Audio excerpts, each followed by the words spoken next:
Hi everyone, in this presentation we're going to take a look at importing video into your Flash or your Animate action script file.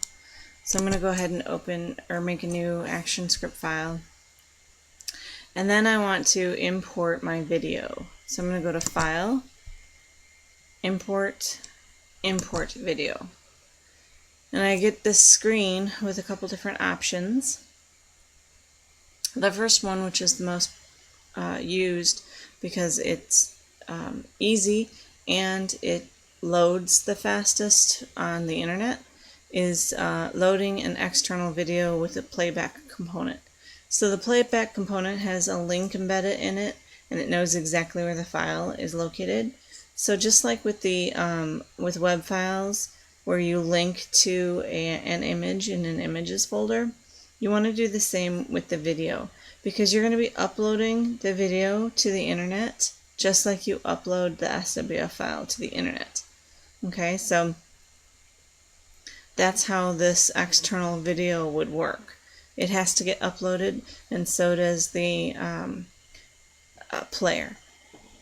You can embed the video directly into the file, but it's not really recommended because it increases the file size so much and it takes forever to download.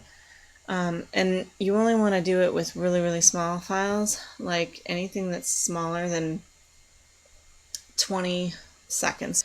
Some that are around that, the video and the audio get kind of off, so they're not synced up. Animate is not a video program like Adobe Premiere or Final Cut Pro. Those are more video programs, so they can handle that kind of capabilities, but Animate can't. And then you've got your embed, the H.264 video. H.264, that's the, it's not brand new anymore, but it's the newer codec format that YouTube is using. So you can import or embed that file format into your design so that you can kind of figure out where it should go. And then you can save your project out as like HTML5 file and go into the code and embed the YouTube video right into your HTML. So that's why you would want to use something like that.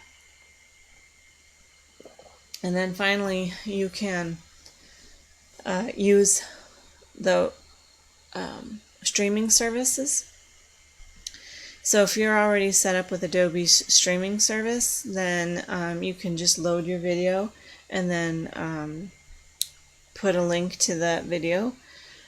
Sometimes your hosting company will have the Flash video streaming services already on it. And then you could just upload your video to that and then put your URL in here. And then the third option is for you to have your own streaming server and put Adobe's streaming server services or streaming server app information on there, and then upload your video. So if you're not sure how to do any of that, then you're going to have to use the load external video with playback component, which again is the most used anyway.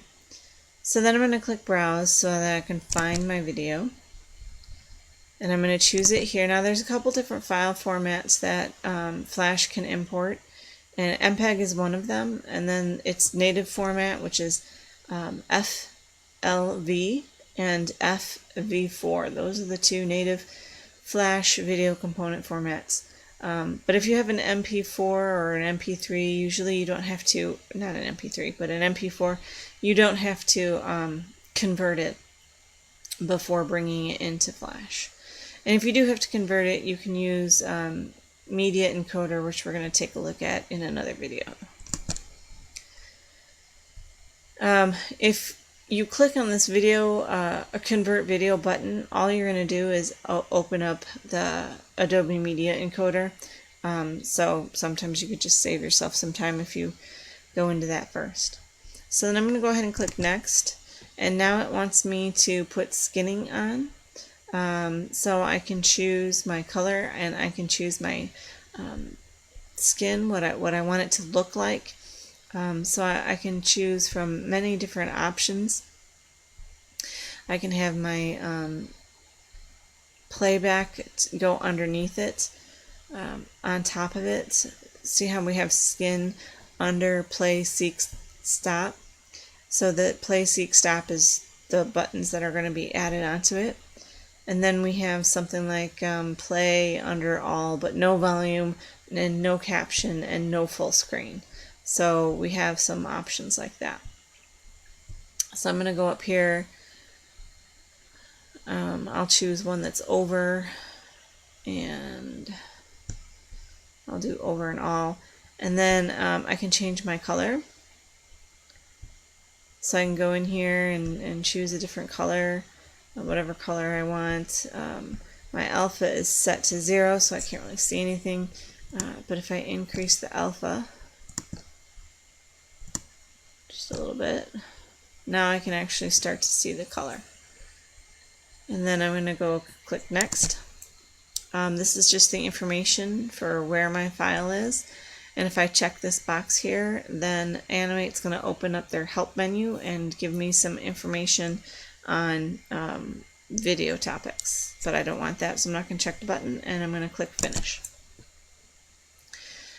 Now my video that I'm importing is actually larger than my stage, so the video component comes in much larger than my stage. And I'm going to zoom out, and then I'm going to resize this.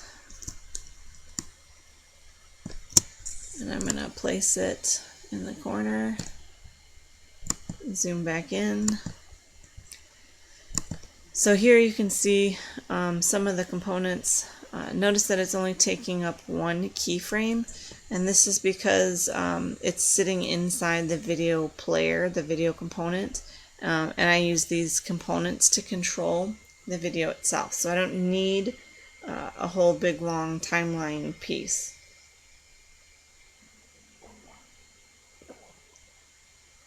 And then I'm going to save this. I'm going to go File, Save As. And then I'm going to go ahead and click Save. Now in another video, we're going to take a look at exporting the video. So go ahead and take a look at the next video.